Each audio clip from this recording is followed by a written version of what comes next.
যে তোমরা সবাই পড়াশোনা করার পর প্রত্যেকে উদ্যোক্তা হওয়ার চেষ্টা করবে, একটা করে ফার্ম দিবে, ছোট্ট করে বিজনেস শুরু করবে, ব্যবসাতে আল্লাহ তাআলা বরকত দেয়। চাকরি করা হারাম না, চাকরি করা নাজায়েজ না, কিন্তু নবী সাল্লাল্লাহু আলাইহি সাল্লাম তিনি এবং অন্যরা ব্যবসার প্রতি উৎসাহ দিয়েছেন। হ্যাঁ, তিনি অন্যের কাজ করেছেন, আপনি চাকরি করেন, এটা দোষের না, কিন্তু আপনার ভিতরে চেষ্টা থাকবে ব্যবসা করার, কারণ আল্লাহ তাআলা বরকত ব্যবসা দেয়।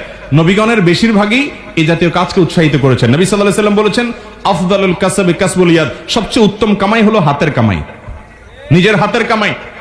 এখন মুশকিল হলো আমাদের সমাজটা এমন হয়ে গেছে, চাকরি করলে তাকে মনে করে অনেক বড় কিছু হয়ে গেছে। আরে ভাই, চাকরি যত বড়ই হোক, ওইটা দিন শেষে চাকর থেকে চাকরি, চাকর থেকে চাকরি শব্দটার একটু খেয়াল করে দেখছেন মিনিংটা কি?